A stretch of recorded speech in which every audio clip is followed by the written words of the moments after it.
নমস্কার বন্ধুরা, কেমন আছো তোমরা সবাই? আশা করছি নিশ্চয়ই সবাই খুব ভালো আছো।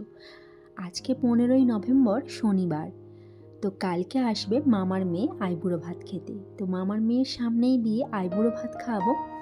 তো আগের দিনই তাই জন্য বিছানার চাদর একেবারে চেঞ্জ করে নিচ্ছি। কারণ কালকে আর সময় হবে না, সকাল থেকেই রান্না করতে হবে। তার জন্য আগের দিনই একেবারে বিছানার চাদর চেঞ্জ করে গুছিয়ে গাছিয়ে রেডি করে রাখলাম। দেখো আমার মাম্মা নতুন বিছানা পাততেই শুয়ে পড়েছে দেখো। তো আমাদের ঘরের চাদরটা পেতে নিলাম, তো এবার বাবার ঘরের চাদরটাও পেতে নিচ্ছি, কারণ কালকে তো একদমই সময় হবে না। তো বাবার ঘরের চাদরটাও আমি রাতে পেতে রাখলাম, রেখে পরের দিন সকালবেলা উঠে সকাল 9টা থেকেই কিন্তু আমি রান্না বসিয়ে দিয়েছি। তো সকালে উঠে সব কাজ কর্ম সেরে আর রান্না চাপিয়ে দিয়েছি। তো শাশুড়ি মা থাকলে আমার এইসব কিন্তু কোনো চিন্তাই ছিল না, আর হেডেকও ছিল না। তো মাই সব গুছিয়ে করতে পারতো, আমি খালি জোগাড় করে দিতাম যে কি করবে বলো, তো আমি খালি কাটাকাটি আর বাটাবাটি করে দিতাম। তো মাই সব কিছু করতো। মা 2 বছর হলো আমাদের ছেড়ে চলে গেছে, তো তাই জন্য একার ঘাড়েই আমার সব কিছু দায়িত্ব। দেখো আমার মেয়ে এখানে খেতে খেতে ফোন দেখছে, তো আমারও রান্না করতে করতে চা হয়ে গেছে, চা আর খাওয়া হয়নি এখনও, তো চাও খাবো। তো এখানে বরমশাই একটু হেল্প করে দিচ্ছে, তো একটু ভাজাভুজির সবজিগুলো কেটে দিচ্ছে। তো আমি তো সকালে উঠে প্রথমেই আগে পায়েসটা বানিয়ে নিচ্ছিলাম, কারণ পায়েসটা আগেই করে নিলাম, তো ওটা ঠান্ডা হলেও কোনো ব্যাপার নেই। আর এদিকে দেখো ভাজাভুজি বসিয়ে দিয়েছি। 5 রকমের ভাজা রান্না করবো ভেবেছি। পটল ভাজা করছি, বেগুন ভাজা, আলু ভাজা, কুমড়ো ভাজা আর ফুলকপি ভাজা। তো এখানে পেঁয়াজ কাটতে ব্যস্ত, আর আমার এখানে ভাজাভুজি হাফ হয়ে এসছে, আর এখানে আলুটা ভাজছি দেখো। পাবদা মাছগুলোও সব ভেজে নিয়েছি, আর চিংড়ি মাছটা ভেবেছি কি ভাপা করব। তো আজকে আমার মামার মেয়ে, মামার ছেলে, ছেলের বউ সবাই আসবে, তো সবাইকেই বলেছি আসতে। মামার মেয়ের সামনেই বিয়ে, তো অনেক দিন থেকেই বলছে একদিন ডেট কর আমাদের বাড়ি আসার, রবিবার দিন। রবিবার আসলে সুবিধা হবে, কারণ ও বাড়িতে থাকবে, তো আমার অনেকটাই হেল্প হবে। তো আজকে আসবে। তো এই চিংড়ি মাছটা দেখো আমি ভাপা বানাচ্ছি, তো তোমরা এইভাবে ভাপা বানাতে পারো, খুবই টেস্টি খেতে হয়। তো কিছুই দেওয়ার নেই সেরকম, এতে একটু আদা বাটা আর একটু জিরে ভেজে গুঁড়ো করে, আর একটু নুন, লঙ্কা, হলুদ আর একটু তেল, ব্যাস এই কটা উপকরণ, 6 রকমের উপকরণ মিশিয়ে দিয়ে টিফিন বক্সে করে তোমরা জলের মধ্যে বসিয়ে ভাপালেই হয়ে যাবে। তো এখানে দেখো মাছের মাথা দিয়ে ডালটাও বানিয়ে নিচ্ছি। তো সকাল থেকে কোনো রকম একটু চাটা খেয়েছি, আর তো কিছু খাওয়াই হয়নি, তো তাড়াহুড়ো করে রান্নাটা করছি, কারণ অনেক রকমের রান্না করব ভেবেছি। আর এত কিছু রান্না তো সেরকমভাবে আমি করি না, তাই জন্য করতে গেলে একটু ঘাবড়ে যাই, তাই জন্য ধীরে স্থিরে মানে সময় থাকতে থাকতে আস্তে আস্তে করলেই আমার সুবিধা হয়, মানে তাড়াহুড়ো করে করতে পারি না। তো এখানে ডালটাও দেখো মাছের মাথা দিয়ে ডাল বানাচ্ছি, আর এখানে পাবদা মাছের ঝালটা করে নিচ্ছি। মাছটাও প্রায় ভাজা হয়ে গেছে।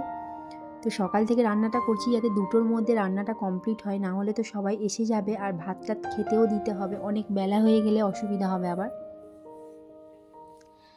পাবদা মাছের ঝালটা ভেবেছি সর্ষে পোস্ত দিয়ে বানাবো। দেখো পেঁয়াজ, আদা, রসুন, লঙ্কা, হলুদ সব কিছুই একসাথে কষিয়ে আর জল ঢেলে দেবো, তারপর মাছ দিয়ে সর্ষে পোস্ত বাটা দিয়ে দেবো। এখানে জলটাও গরম হয়ে গেছে, আর চালটা ভিজিয়ে রেখেছিলাম। তো অনেকটা চাল বলে কিরমভাবে ধরেছি দেখো, তো যাতে না পড়ে যায় তাই জন্য আস্তে আস্তে সাবধানে ধরে ভাতটা বসিয়ে দিলাম। তো ভাতটা একটু দেরি করেই বসাচ্ছি যাতে ভাতটা গরম থাকে। প্রথম দিকে আমি ডাল, ভাজাভুজি, মাছ ভাজা এইগুলো করে নিয়েছি। এবার লাস্টের দিকে এই মাছের ঝালটা, ভাত, মাংসটা লাস্টে করব। তো পাবদা মাছ দেখো কেমন জড়িয়ে ধরেছে। তো অনেক পাবদা মাছ অনেকই ফাটে অনেক সময়, তো কিন্তু আমি অনেক গাগুলো ঘষে ঘষে কালকে ধুয়েছি মাছগুলো।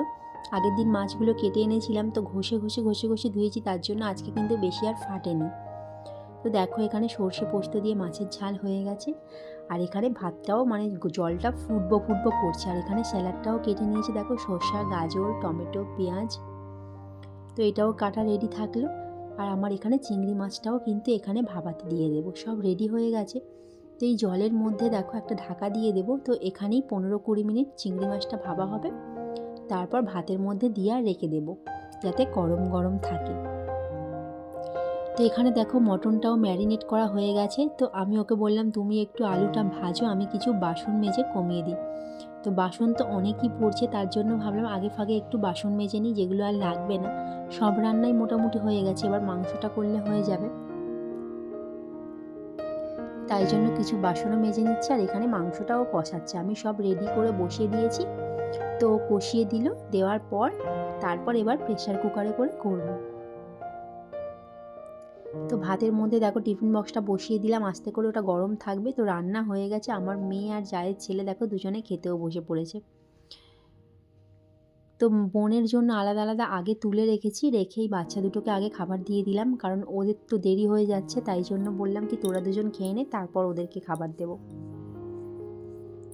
তো এদেরকে মাছ ছাড়িয়ে দিচ্ছি, দিয়ে দুজনে খেয়ে নেবে।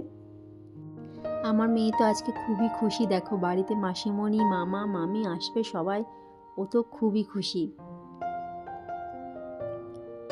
তো ওরা দুজন খাওয়ার পর আমি এবার ওদের ভাতটা বাড়ছি, প্লেটটা সাজিয়ে। তো এই হচ্ছে আমার ভাইয়ের বউ। তো বলছে তোমাকে একটু হেল্প করে দিই। আমি বলি না, একদিন এসছো বসো, আমি করে নিচ্ছি সব কিছু বলে ভাতের হাঁড়ি টাড়ি তরকারি সব নিচে নামিয়ে নিয়েছি, নিয়ে বসে বসে করছি। আর এই হচ্ছে আমার মামার মেয়ে, আর এটা আমার দিদির ছেলে। ভিডিও হচ্ছে বলে মুখটা কেমন করছে দেখো। তোকে বললাম শাড়িটা পর, তো এই শাড়িটা ওকে আইবুড়ো ভাতে দিয়েছি। তো শাড়ি পরে খাবারগুলো সব সাজিয়ে দিয়েছি দেখো। তো আজকে মেনুতে আছে পটল ভাজা, আলু ভাজা, কুমড়ো ভাজা, বেগুন ভাজা, ফুলকপি ভাজা।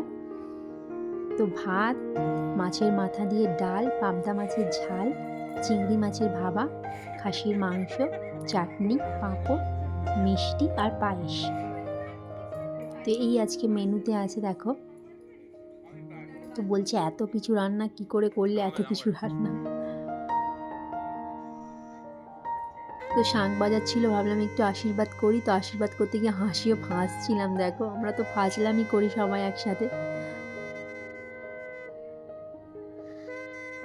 তো বলছিলাম ভালো থেকো, ভালোভাবে সংসার করো, এইসব বলছিলাম আর হাসাহাসি করছিলাম সবাই মিলে। তো আমার করার পর ওকেও বললাম যে তুমি একটু করো। তো নমস্কার করবে বলে পা চাইছে, আমি বললাম নমস্কার করতে হবে না তোকে। তো ওর জামাইবাবু ওকে একটু আশীর্বাদ করে নিল, বলছে ভালো থেকো, ভালোভাবে সংসার করো, এই সে বলছিল। তারপর আমরা দুজনেই একটু পায়েস খাইয়ে দিলাম ওকে, দিয়ে তারপর বললাম খেয়ে নে।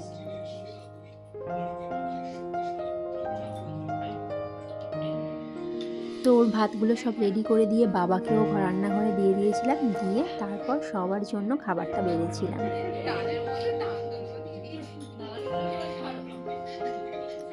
মাথা নিচু করতে দেখো ধানগুলো মাথা থেকে পড়লো ডালেতে, আমি বলছি আমি ফেলে দিচ্ছি। আর এখানে সবাই খেতে বসে পড়েছে, বলছে আমাদের জন্য কেন এত বাটি সাজিয়েছ, তা আমাদের তো পাতে পাতে দিলেই হয়। আমি বললাম না, কি একদিন সাজিয়ে গুছিয়ে দিয়েছি, আমারও দেখে ভালো লাগছে, সবাইকে সাজিয়ে গুছিয়ে দিয়েছি, সবাই খাচ্ছে।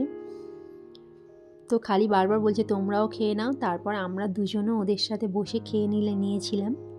সকাল থেকে রান্না বান্না করে সবাইকে ঠিকঠাক মতো খেতে দিতে পেরেছি, তো এতেই শান্তি। আর সবাই খাবার খেয়েও বলেছে ভালো হয়েছে, তো এতেও একটু মনে শান্তি হয় জানো তো। তো এত কিছু রান্না করেছি, খারাপ হয়নি সেটা শুনেই শান্তি হয়, তো খারাপ হলে তো কেউ খেতেই পারতো না। তো সবাই খাচ্ছে, তারপর আমরাও খেয়ে নিলাম।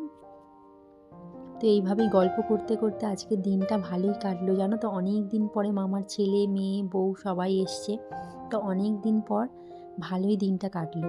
তো আমার মাম্মাও এখানে খেয়ে দিয়ে বসে বসে টিভি দেখছে দেখো। তো আজকে ভিডিওটা বন্ধুরা এখানেই শেষ করলাম, ভালো লাগলে লাইক করো, আর আমার চ্যানেলটাকে প্লিজ সাবস্ক্রাইব করো।